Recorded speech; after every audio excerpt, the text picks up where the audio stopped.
दोस्तों नमस्कार। Colonel Ajay, CEO Ajay astro money group, first global astro finance digital channel से आपसे मुखातिब होता हूं। आज 30 जुलाई सन 2025 बुधवार। दोस्तों आज के एपिसोड में हम चर्चा करेंगे शुगर यानी चीनी के ऊपर। चीनी के उत्पादन में 18% की भारी कमी देखी जा रही है। जानिए पूरी रिपोर्ट विस्तार से। दोस्तों आपको याद होगा कि चीनी और यानी शुगर और जगरी, चीनी और गुड़ के ऊपर जो हमारे अपडेट रहे, पूरे देश ने इसको सराहे। गुड़ में शानदार तेजी, चीनी के हर उतार चढ़ाव को हमने आपको अपडेट किया है। साथ साथ दलहन, तिलहन, मसाला, अनाज, कपास जैसी महत्वपूर्ण कमोडिटीज पर आपको लगातार अपडेट और विश्लेषण अपडेट की हैं। आज की इस एपिसोड में हम चीनी की पर चर्चा करेंगे। गौरतलब है कि खबर निकल के आ रही है कि शुगर सीजन अक्टूबर से जुलाई के अंत तक उपलब्ध आंकड़ों के अनुसार भारत में चीनी का उत्पादन में 18.38% की महत्वपूर्ण गिरावट दर्ज हो रही है, जो कुल 258.2 लाख टन की बताई जा रही है। गौरतलब है कि 1 अक्टूबर सन 2024 को शुरू हुए पेराई सीजन यानी अक्टूबर 2024 से सितंबर 2025 के पहले 10 महीने यानी अभी सिर्फ अगस्त और सितंबर बाकी है और 10 महीनों में 18.38% की महत्वपूर्ण गिरावट प्रोडक्शन में देखी गई है। National federation of cooperative sugar factories limited यानी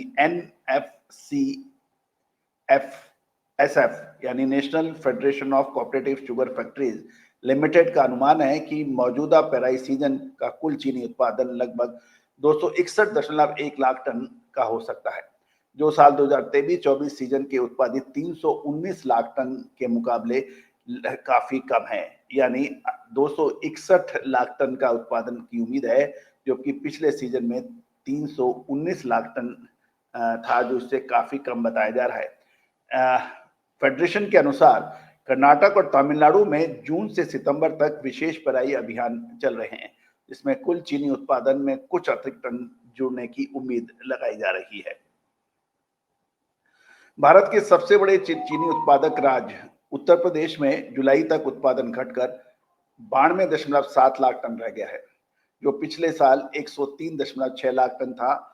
और यूपी के बाद महाराष्ट्र चीनी उत्पादन में अपना शीर्ष स्थान रखता है।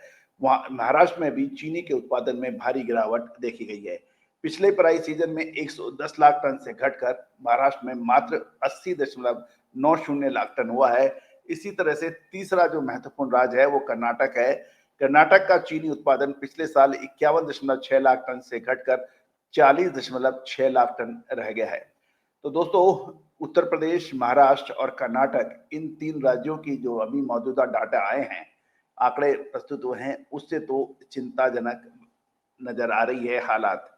चीनी, अब महत्वपूर्ण यह है कि चीनी में उत्पादन की कमी के कारण क्या है।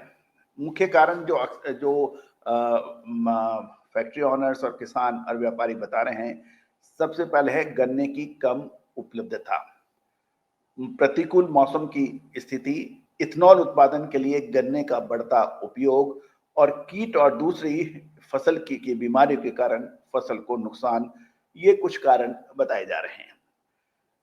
एनएफसीएसएफ को यानी फेडरेशन को उम्मीद है कि अनुकूल मानसून, महाराष्ट्र और कर्नाटक में गन्ने की खेती में वृद्धि और सरकार द्वारा उचित मूल्यों पर एफआरपी के समय पर वृद्धि के साथ आगामी 2025-26 पेराई सीजन में चीनी का उत्पादन 350 लाख टन वापस आ सकता है। दोस्तों मतलब है कि 319 लाख टन के मुकाबले 261 लाख टन इस बार हो रहा है और 319 लाख टन जो पिछले साल हुआ था, और अगले साल की बात 350 लाख टन की जा रही है। तो दोस्तों ये था एक अपडेट। एनएफसीएसएफ ने सरकार से नीतिगत उपायों में सुधार का आह्वान किया है। इसमें इथेनॉल खरीद मूल्यों में संशोधन, चीनी के न्यूनतम बिक्री मूल्य में वृद्धि, सरप्लस स्टॉक के प्रबंधन के लिए चीनी निर्यात की अनुमति शामिल है।